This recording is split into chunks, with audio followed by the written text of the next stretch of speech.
Partnership chapter में बेटा हमारा क्वेश्चन है, Riya, Mona and Nisha sharing profit in the ratio 3:2:1. Profit for the last 3 years were 1,40,000 रुपये, 84,000 एंड 1,06,000 रुपये respectively. These profits were however distributed equally. अच्छा, गलती हो गई भाई. The error is now to be corrected. Give the necessary rectification journal entry. आइए शुरुआत करते हैं बेटा इस क्वेश्चन की. देखो, जब भी आपको रेक्टिफिकेशन वाली एंट्री करनी है ना, यानी पास्ट एडजस्टमेंट की एंट्री पास करनी है, तो उसको करने के लिए आपकी वर्किंग बहुत ज़्यादा होती है.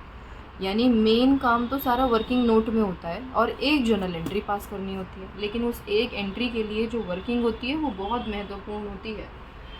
अब आप इसकी वर्किंग करोगे कैसे, क्योंकि वर्किंग है तो करने के मल्टीपल तरीके हैं इसके, लेकिन जो मैं आपको कराऊंगी वो सबसे ईजीएस्ट वे होगा, क्योंकि आपको इसमें एक्स्ट्रा दिमाग नहीं लगाना है. आपको P&L एप्रोप्रिएशन आता है, आप उसी से इसको सीख लोगे. देखो, हमने लिखा पर्टिकुलर, जितने पार्टनर्स हैं उतने पार्टनर्स के नाम, रिया, मोना एंड निशा, और एक नाम हमारी फर्म का. ठीक है. अब रिया के लिए डेबिट एंड क्रेडिट, मोना के लिए डेबिट एंड क्रेडिट एंड निशा के लिए डेबिट एंड क्रेडिट, और फिर फर्म का तो अपना डेबिट क्रेडिट होता ही है. ठीक है. देखो ध्यान से समझना इस फॉर्मेट को. मैं लाइंस नहीं ड्रॉ कर रही हूँ, लेकिन यहाँ इंडिविजुअली लाइंस भी हैं. अब मैं अमाउंट्स लिखूँगी तो आपको ऑटोमेटिकली पता चल जाएगा बेटा. ठीक है. अब ज़रा देखो इन्होंने क्या किया. इनकी प्रॉफिट शेयरिंग रेशियो 3:2:1 थी, लेकिन इन्होंने 3 साल से लगातार एक ही गलती रिपीट करी और इक्वली बांट दिया सारे पार्टनर में प्रॉफिट. तो अब देखो, नॉर्मली गलती सुधारनी होती है तो हम कैसे सुधारते हैं. उनसे क्या बोलेंगे, यार प्रॉफिट गलत बढ़ गया है, सारे के सारे पैसे वापस लेकर आओ, सही तरीके से बांटेंगे. यानी आप उनसे पैसा पहले वापस लोगे. तो बस यही करना है आपको यहाँ पर. Profit wrongly distributed. ठीक है, ये वापस ले लेते हैं हम. अब इंडिविजुअली एक एक साल का वापस मत लो, थोड़ा स्मार्ट वर्क करो. टोटल प्रॉफिट कितना है इनका वो देख लो. टोटल प्रॉफिट जो पूरे 3 years का है वो कितना है, 1,40,000 प्लस 84,000 प्लस 1,06,000 का. और इनको तीनों अमाउंट्स को जब आप प्लस करोगे तो आपका आंसर आएगा 3,30,000 का. ठीक है. अब इस 3,30,000 को देखो आपको इनसे वापस लेना है. अब यही बात है कि बच्चों को बड़े परेशान होते हैं कि मैम ये डेबिट क्रेडिट ही समझा दो आप हमें, यही तो हमें समझ में नहीं आता. देखो बहुत इजी तरीके से समझा रही हूँ, बहुत ध्यान से समझना. 3,30,000. देखो, जब भी फर्म अपने P&L एप्रोप्रिएशन को याद रखो, अपने पार्टनर्स को फर्म जब भी प्रॉफिट देती है तो क्या करती है, डेबिट. अब अपने पार्टनर से प्रॉफिट ही वापस ले रही है अभी थोड़ी देर के लिए टेम्परेरीली, तो क्या करेगी, क्रेडिट. यानी आप फर्म के क्रेडिट में लिख दो 3,30,000 रुपये. ठीक है, बिल्कुल मेरे साथ साथ चलना. अभी लिखो मत, सिर्फ देखो. 3,30,000 रुपये हमने ले लिए वापस इनसे. अब जो चीज़ फर्म की होगी वो पार्टनर्स की उल्टी होगी. मतलब अगर फर्म का क्रेडिट है तो पार्टनर्स का डेबिट होगा, अगर फर्म का डेबिट है तो पार्टनर्स का वो क्रेडिट होगा. ठीक है. तो अब अगर फर्म का क्रेडिट आया तो यानी पार्टनर में आप अमाउंट कहाँ लिखोगे, डेबिट साइड में. और क्योंकि इन तीनों ने इक्वल बांटा था, यानी इंडिविजुअली हमने एक को कितने दिए, 1,10,000 और 1,10,000. क्रेडिट साइड में कुछ भी नहीं आया और फर्म के डेबिट में कुछ भी नहीं आया है. ठीक है, समझ गए हो यहाँ तक.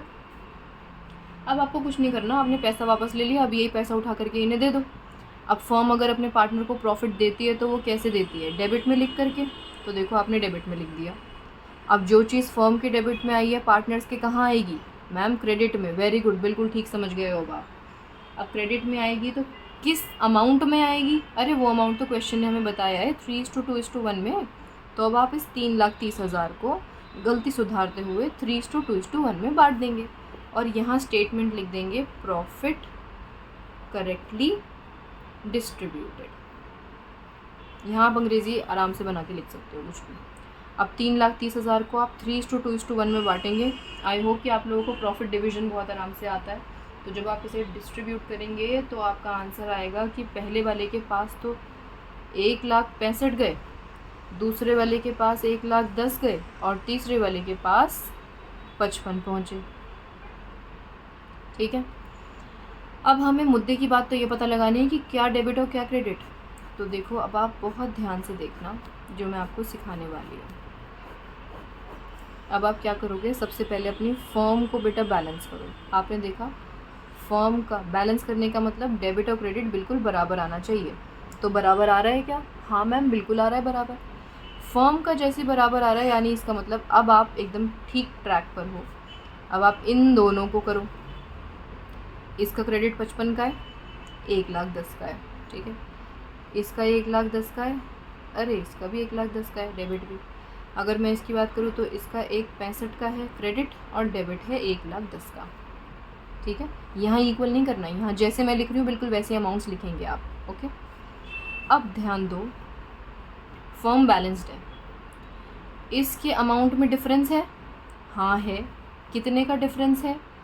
55 का डिफरेंस है। इसके अमाउंट में डिफरेंस है? नहीं, बराबर है। रिया के अमाउंट में डिफरेंस है क्या? हाँ मैम है, डिफरेंस है। कितने का डिफरेंस है? 55 का ही है इसके में भी डिफरेंस।